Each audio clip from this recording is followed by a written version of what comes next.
Good evening o happy Sabbath kanatong tanan sa atong mga kaigsuunan nga nagsunod kanato sa atong live streaming. Usab nagapasalamat ko nga kanunay ta nagpadayon sa atong programa o kanunay tang nagpadayon sa pagsubaybay sa pag-worship pinaagi aning atong moderno nga style, no? Modern style nga pagsimba through online. I know nga uban diha ninyo ganahan na gyud unta mo ari diri simbahan. Kay siyempre gimingaw pod mo sa ambience, gimingaw mo sa mga kaigsuonan, pero sad to say mga igsuon, ato lang sang likayan ang pag ari diri because dili pa gyud safe ang atong panahon. And so sa atong mga kaigsuonan nga gusto magsimba, ayaw mo kabalaka. The Lord understands nganong naa mo diha sa inyong panimalay. Ayaw mugtuan na nga ang usa ka metro makaprotektar ninyo gikan sa coronavirus because only Jesus will protect you. Thank you sa message sa song nagaingon, God will surely God will surely give the desires of thy heart. Despite nga ang atong hearts are deceitful above all things, pero ang Ginoo magahatag yapon sa atong gi-desire nga nakita niya nga atong gikinahanglan. So for tonight, sumala sa atong poster nga gibutang or say tawagan na flyers nga gibutang sa Facebook, ang title sa atong pagatun-an karon, ang atong topic is called Why Not Give Jesus a Chance. So kung mawala ning akong notebook nga akong daladala mga kaigsuonan, siguro ang uban magunahuna ang sulod aning mga nabutang diri mga songs. Kay mostly sa akong mga sermons o mga messages gikuha nako ng title sa mga songs. Say for example, Freedom in Christ, Without Him we can do nothing. Gikan na siya sa song Without Him I can do nothing. Karon, why not give Jesus a chance? Kung aduna mo yung mga Biblia, gihangyo mo na ko sa pag-open diha sa 2 Corinthians.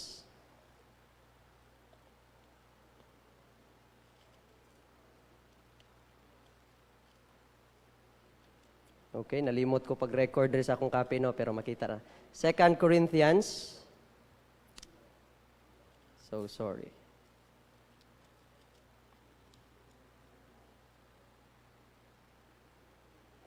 Nagaingon siya mga kaigsuonan, pasensya kayo kay nalimot gyud ko pagbutang sa text ganiha. Gi-rewrite man gud ako akong message. But it says here, kung namoy mga cellphones diha pwede ra ninyo ma-search. But he said unto me, My grace is sufficient for you, for my power is made perfect in weakness. Therefore, I will boast all the more gladly of my weaknesses, so that the power of Christ may rest upon me. Mag-ampot ang mga kaigsuonan. Ginoong Dios, ikaw may tag-iya sa among tagsa ka kinabuhi. Ikaw mo'y nakahibalo sa among past, present, and future. At the same time, O Dios, ikaw may nasayod sa among mga panginahanglan. And so for tonight, kami nakahibalo Ginoo nga ikaw magabubo kanimo sa imong balang espiritu o magahatag ka namo kaalam samtang kami magatuon sa imong balaan nga pulong.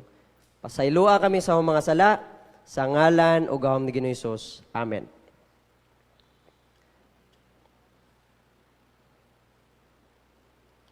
So,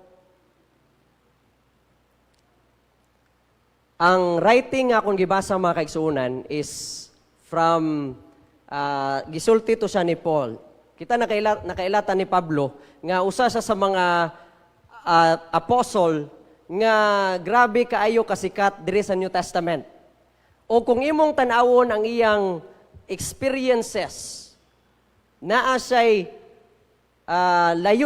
layo ragi kaayo ang iyang dalan sa una before sa ni follow ni Jesus Christ o sa panahon nga nisulod sa ni Jesus Christ. Kung may tag 360 noon, balik naman na 180 degrees nga pag-turn ni Pablo gikan sa iyang karaan nga pagkinabuhi hangtod sa pagsulti niya nining mga panahona. Unsa may giingon niya? Nagingon siya nga no matter unsa pa ang imong kahimtang karon, unsa ang imong gibati karon, unsa ang imong status karon nga panahon, God's grace is always sufficient for you. And naanay kanta nga nung duman ako kanang song, You are my strength when I am weak. You are the treasure that I seek. You are my all in all. Amen?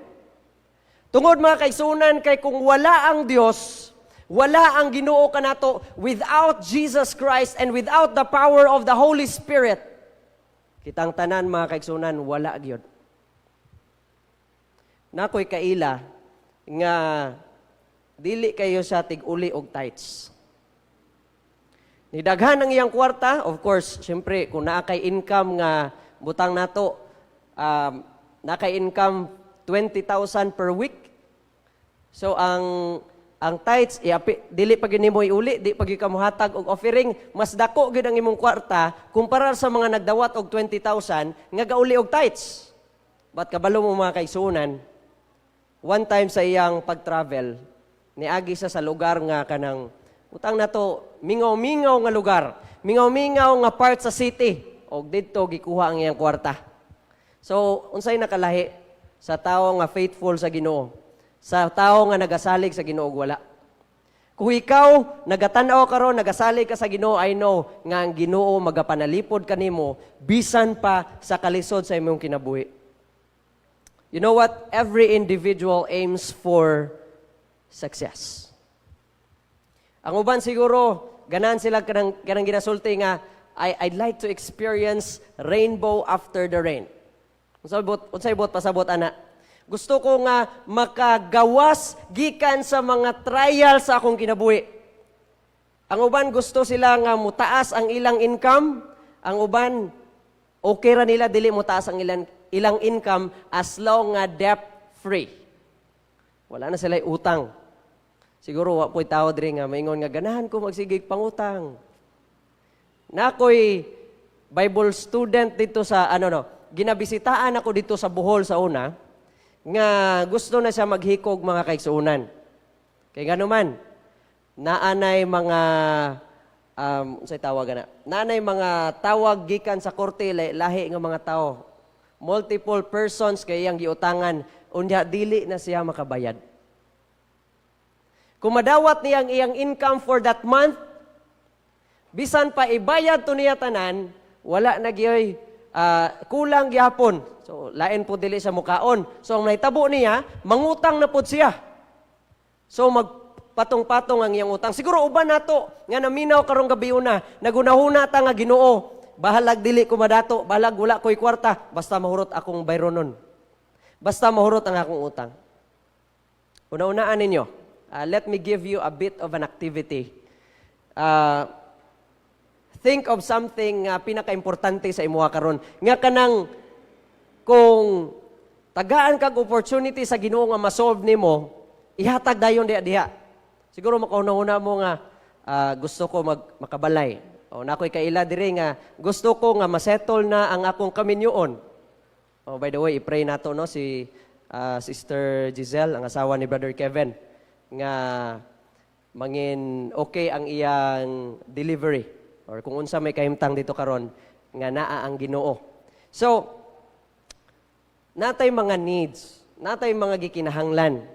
And ibutang po nato sa itong una-una. Let's think of something like what kind of worries nga imong ginahuna-una karon?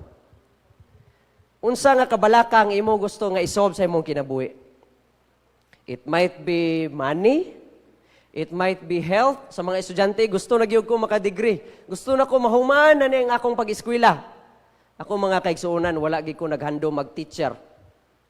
Kay nganuman, ang akong mga iyaan puros maestra. Ang akong mama maestra, inigkahuman sa exam, expected na ni muna nga usa ka sa mo check sa mga papel. Nya usay naman ko yung mga kaila, chika na ko, balag wrong. akong chikan gyapon, kay amigo man. Pero for me, gikapoy naging kong balik-balik sa eskwelahan. And so, nag-decide ko nga dili ko magmaestro. Nagpili ko, mubo raman ang akong handom sa una. Ang akong handom sa una, gusto ko mangin newsboy. Kaya natanaw na ko sa TV nga, nindot ng newsboy, paghatag ni mo og newspaper, na dahil kay 10 pesos. Ana si mama nga, mubo raman po kayo yung handoms ka na buhi. Anak ko, sige, ilisan ako, mahimo kong tricycle driver. Kaya basta mo dunggo mo diha sa mga pantalan, daghan kayo mga tricycle sa una. Ano ko, easy money, dali ko madato. Ang tudugay nga gusto na ko nga mangin artist. Artist nga mo pintal ba? Drawing. Hangtod na improve, ganahan ako mag-engineer. Ganahan ako mag-music director. Hangtod na himo kong newsboy giday ko karon. Kaya ganong newsboy man because I proclaim good news. So, kita mga kaigsunan, nasiguro tayo mga pangunahuna, mga kabalaka sa atong kaugalingon nga gusto nato i-solve karon, it might be money, health, atong pag-eskwela, promotion sa trabaho, ganahan ta magsigig resign ka mangita tag mas dako nga sweldo, siguro mo na tong yunona. But remember this, Matthew chapter 4 verse 4. It says here, man shall not live by bread alone, but by every word that comes from the mouth of God. Unsa may buot pasabot anang giingon sa Ginoo. Ngano unsaon man nato na pag-apply when it comes sa side sa atong trabaho, when it comes to our studies. Beloved, remember this. When Christ said, man shall not live by bread alone, wala lang to siya nagisgot sa pagkaon. But ang iyang buot pasabot diri nga man should not only depend with physical needs. But instead, kita mangita sa tag pamaagi nga makuha nato ang atong spiritual needs. Usay maingon ta nga, satisfied na ako sa akong kaugalingon, I think I don't need God.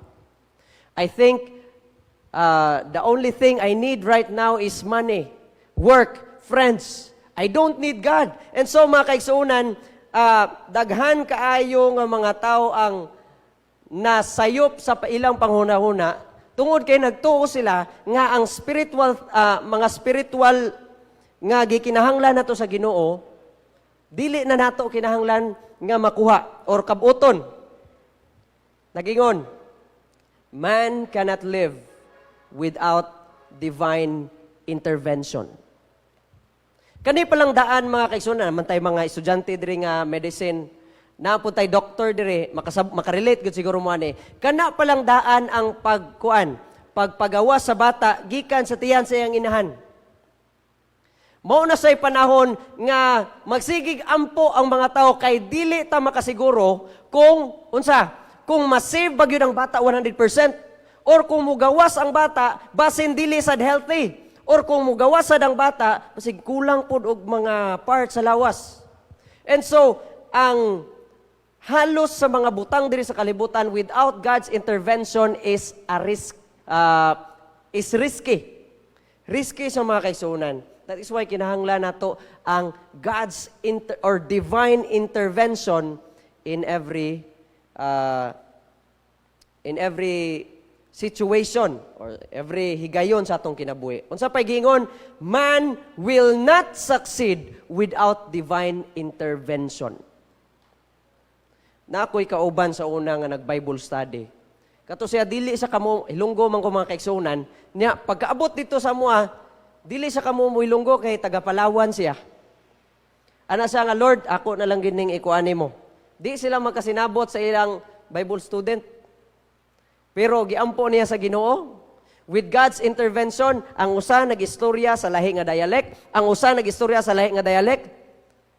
But amazing kayong result ba kaigsunan tungod kay nakasinabot sila ug ang pinaka malipayon mga kaigsunan nga part or pinaka malipayon nga bahin is when he heard nga ang babae niingon, I want to accept Jesus as my personal Savior. Human effort is good. Maayo ta na tay skill, talented ta, daghan kayo tag nahibaluan, daghan kayo tag nabasa, daghan kayo tag natabangan, pero it doesn't mean nga effective ang imong work kung imo lang kaugalingon. We need divine intervention. Man cannot be healed without divine intervention. Daghan kayo mga kaisunan. Naka-experience ko, before pa ko nag-graduate sa theology, na ako'y Bible studyan, nga, kuhan kay sila, perfect combination. Nga naman, ang iyang asawa, buta, pero dili bungol. Ang iyang bana, dili buta, pero dili sad makadungog. Ano ko kuyawa, no? Inseparable gid mong duha. Kaya nga naman, kung ang iyang asawa tigpaminaw, doy, morning ingon ni Pastor Doy. Oh, ang iya pong bana mo explain kung asa na sila lugar, mao ni ang lugar, ingana. So, nag-decide sila sa pag-follow ni Jesus Christ, sa pag-accept kang Jesus Christ as their personal Savior. Kabalo mo mga kaisunan, after ato nga nabaptize sila, I don't know, gigamit ragid pod siguro sa Ginoo. First time na ko naka-experience nga naay mirakulong gibuhat ang Ginoo nga ang bungol nakadungog. Wa na sa nabungol katong mga panahona. You see, man cannot be healed without divine intervention. Because, unsay giingon, man's effort plus divine intervention equals success. Wala tay laing or mas simple pang pamaagi sa pagkabot sa success igsuon. Nanay daghang mga testimonies katong nadunggan, daghan kayog mga gipang share sa atong mga kaigsuonan on how they conquer or kung giunsa nila pagkabot nga naingana sila nga posisyon karon, nailado sila karon, and mostly mga kaigsuonan sa nakita nako bisan dito sa na-meet nako ang mga directors nato from General Conference, kanang bisita man na sila sa una sa among school, o naay mga gatherings ng mga dagko, ma-meet na ko sila, or every time makadungog ko silang message, makita gid nimo mga kaigsuonan ang ilang pagkamapainobsanon. And didn't you know, kung imo sad silang istoryahon, paminaw nimo sa imong kaugalingon murag ka mao pa kanila. Kay ganaman, sila di ay wala sila magsalig sa gift nga nadawat nila sa Ginoo. Ang giingon gito sa youth director na kuno ana siya nga kung kita day mo trabaho para sa Ginoo, dili day nato ingnon nga Lord, please back up ko Lord. Sayop day na siya mga kaigsunan. Ang insakto natong isulti sa Ginoo, Lord, back up ko nimo.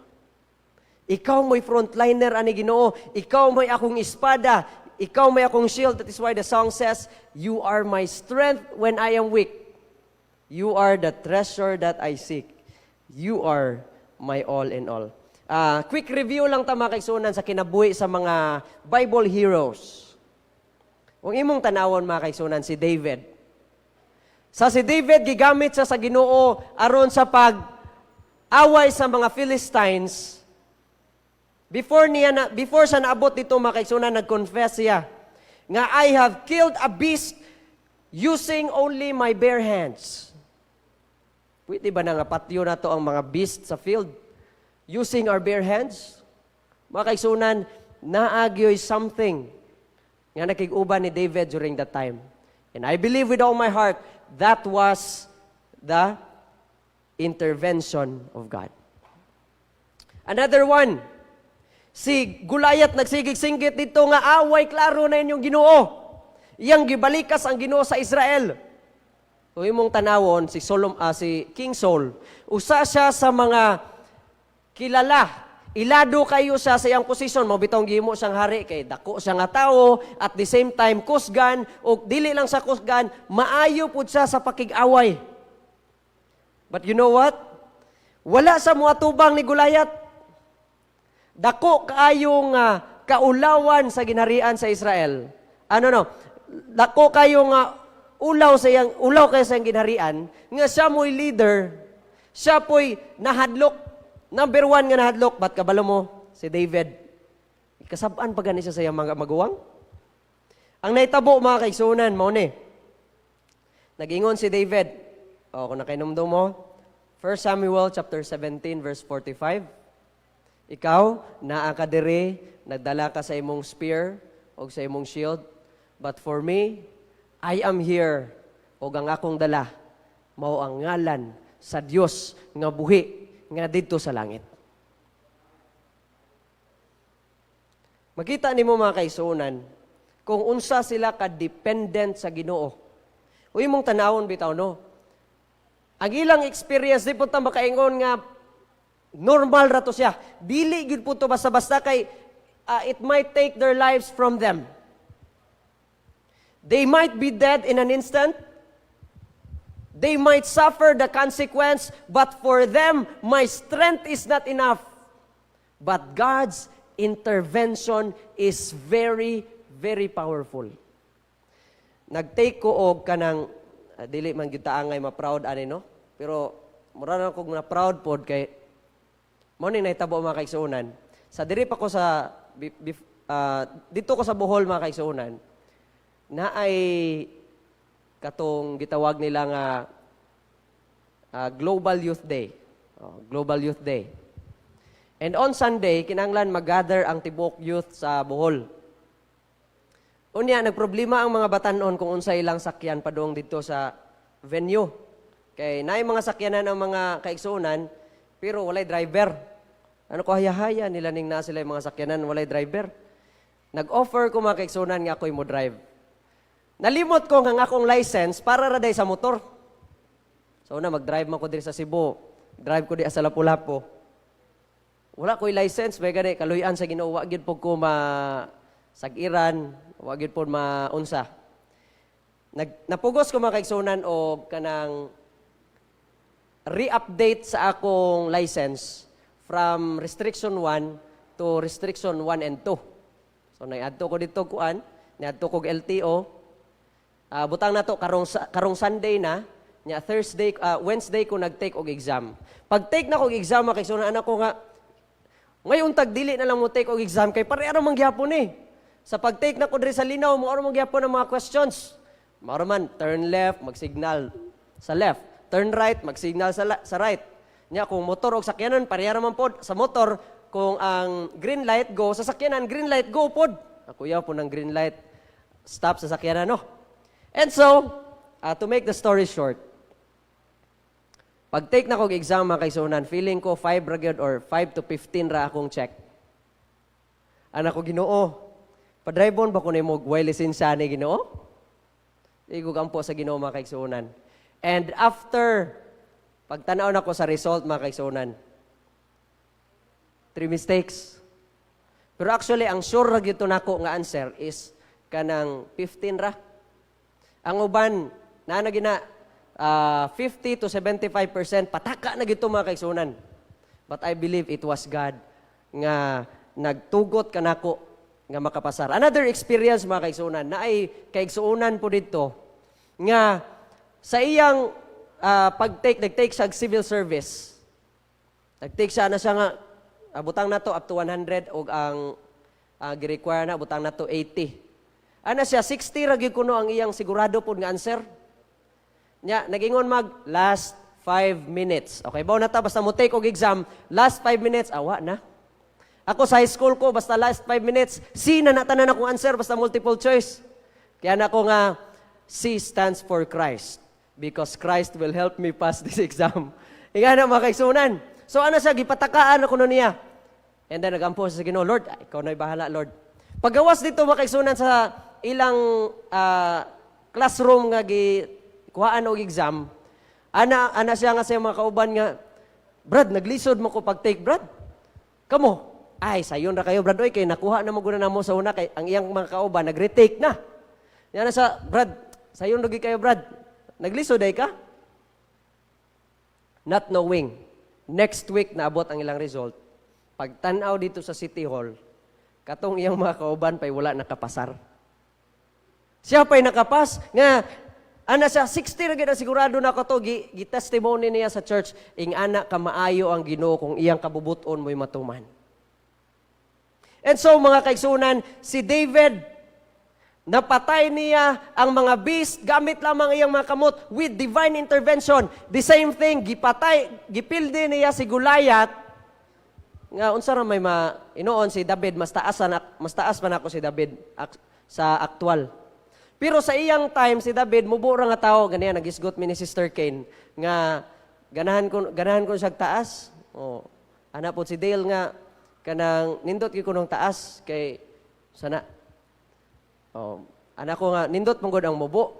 Kay nga naman butang na to ang jeep kay good 8 man na, 8 sa pikas. Kung puro mo gagmay, pwede na to 12.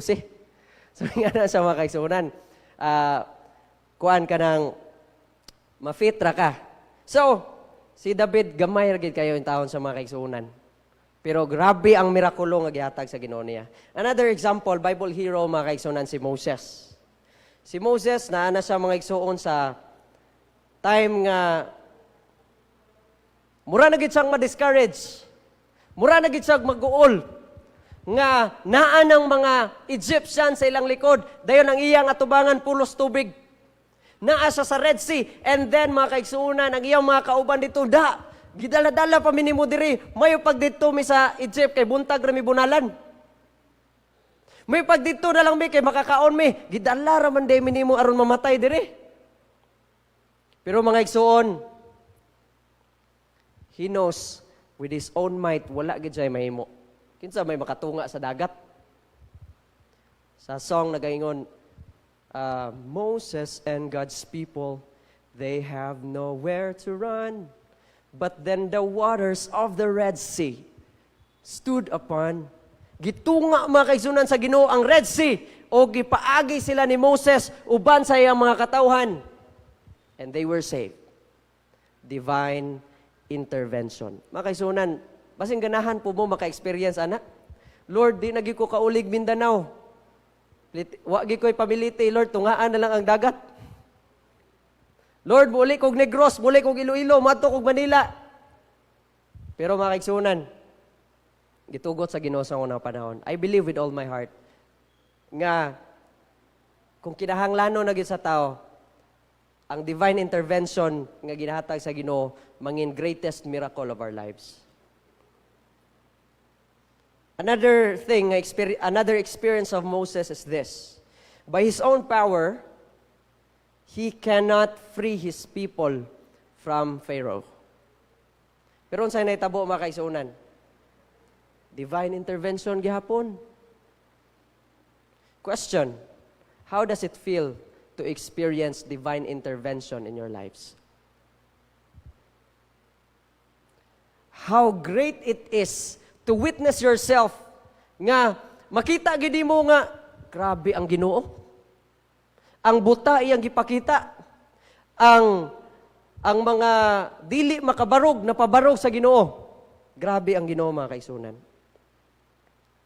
And here we are now in the last days. Unsa man mga kaigsunan. Ang 2 Timothy chapter 3 verse 1 says, in the last days, there will come times of difficulty. Maabot gyud ang panahon mga kaigsunan, pero mangutana to kung tan-aw to sa atong palibot no, sige tag crusade nga mauna ni ang mga signs of the times, mauna ni siya ang mga gisulti sa Balaang Kasulatan from the Gospels nga there will be earthquake, there will be wars, rumors of wars, there will be this, there will be that. Dayon mga kaigsunan, pag abot sa atong panahon karon, maingon ta nga di pa siguro ning last days oy. Lord, paminyua sa ako Lord. Di pa siguro ning last days, Lord, pag-graduate sa ako Lord. In the last days mga kaigsunan, there will come times of difficulties. So kung naglison na ta karon sa COVID, nya dili pa day ni last days. Maabot ang panahon kung maog yun ang last days nga imong gihunahuna, i-times 2 ni mga kaigsunan, i-times 3 or times 100 sa ulayong panahon. Nya makabarog pa ba kataan na mga kaigsunan? Can we stand sa kana nga mga adlaw? Sa panahon mga kaigsunan nga nagkalisod na dili lang sa mga sitwasyon, magkalisod sa ta sa atong kaugalingon, magkalisod ta sa pagpili asa man akong pilion. Mualagad ko sa Ginoo nga gi-persecute ang akong family or dili ko mualagad sa Ginoo nga manager ko sa among company. Maglisod dili lang sa choice ang atong kalisod kung dili even sa atong mga beliefs, mga kaigsuonan, even our church today. Divided kayo ta sa atong mga pagtulunan, divided ta sa atong mga belief. Hinuon sa mga kaigsuonan lang na, dili sa mga gi-implement. Kaya nakahibalo ta, united ang church sa gi-implement. Basig ma-misinterpret ko ninyo mga kaigsuonan, live ra ba ni? Sometimes naay difficulties sa atong relationship. Sometimes naay difficulties sa atong health. Sometimes naay difficulties sa atong career. O ang grabe nga, ang pinakalisod yun mga kaigsuonan. Feeling na ko, no? Wala pa naabot ang last days, lisod na ni. Kaning gitawag nga parenting. Ang ginikanan, dili ka mo cellphone, ang anak, may kayo mo cellphone. Naingnan sa panahon na mo sa una, niya to bagon ra ka sa bata nga panahon man to ninyo nay. Amo man ning panahon karon, but to tell you, bisan asa nga panahon lisod ang parenting. May lang gyud kay strikta kay akong mama. Sa among balay kung magbisita mo mga kaigsuonan, walay hanger nga nabilin. Kay bawo na mo kung giunsa. Gikaon, dili bitaw. Gibunal. Aron ra gyud ang iyang mga bata dili magbinugoy kay ang akong papa, ang akong lolo ko no.